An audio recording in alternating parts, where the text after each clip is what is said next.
Mahasiswa di berbagai daerah turun ke jalan menyuarakan sejumlah tuntutan kepada pemerintah, mulai dari perbaikan kondisi ekonomi hingga evaluasi program strategis nasional. 1 dari 5 tuntutan demo mahasiswa yang berlangsung beberapa hari terakhir, yakni mengevaluasi program makan bergizi gratis dan Kopdes Merah Putih.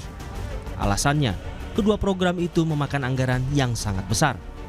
Massa menuntut pemerintah memperbaiki kondisi ekonomi dan mendesak adanya evaluasi terhadap sejumlah program strategis nasional agar pelaksanaannya lebih tepat sasaran. Efisiensi dan juga pengelolaan anggaran, tanggung jawab fiskal yang perlu mempertanggungjawabkan kondisi kita saat ini, di mana khususnya itu perlu perbaikan untuk program-program ekstraktif, makan bergizi gratis, dan juga pentingnya mendorong industri manufaktur di Indonesia saat ini. Hentikan seluruh program dan kebijakan yang tidak berpihak kepada rakyat, termasuk program makan bergizi gratis atau MBG, pelaksanaan MBG di kampus, Operasi Merah Putih, serta pembangunan proyek-proyek strategis nasional yang merugikan rakyat.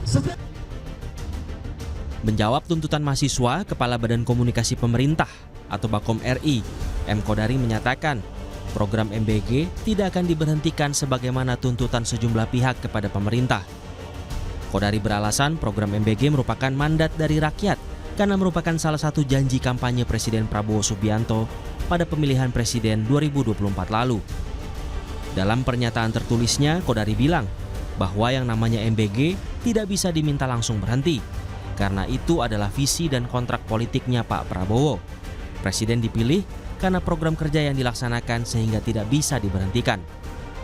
Namun menurut pengajar di Sekolah Tinggi Hukum Jentera Indonesia, Bivitri Susanti, sebuah kontrak harusnya bersifat dua arah dan isinya bisa berubah jika salah satu pihak tidak menyetujui isinya. Bivitri menambahkan, evaluasi tata kelola program MBG dan berjalannya proses hukum terkait dugaan korupsi belum menjawab keresahan publik soal program prioritas Presiden ini. Yang namanya kontrak politik itu kan antara dua belah pihak. Artinya sebuah kontrak pun sebenarnya bisa saja ketika ada hal yang tidak disetujui boleh berubah. Nah, tapi ini seakan-akan diandaikan kontrak politik dalam arti kita sudah memberikan, warga itu sudah memberikan 100% suara kita terserah kepada pemerintah apa yang mau dibuat.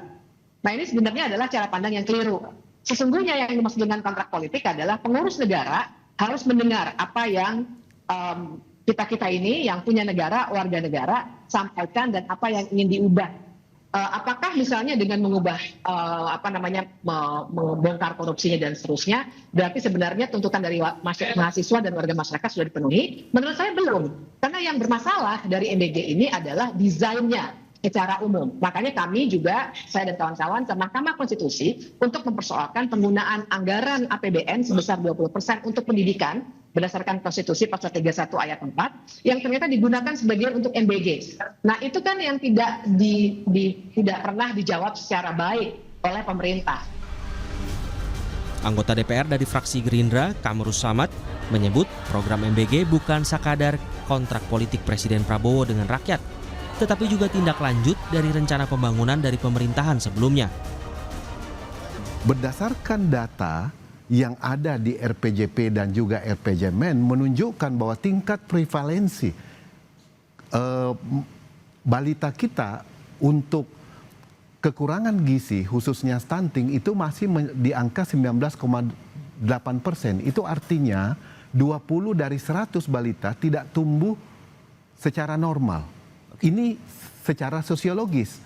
Lalu kemudian dari mana aspek yuridisnya? Di dalam Undang-Undang Nomor 17, Mas Juno, saya tulis di sini pasal 67 ayat 1, ya, itu jelas disebutkan tentang kewajiban pemerintah pusat untuk memberikan pemenuhan gizi kepada masyarakat, baik sifatnya perorangan maupun untuk masyarakat.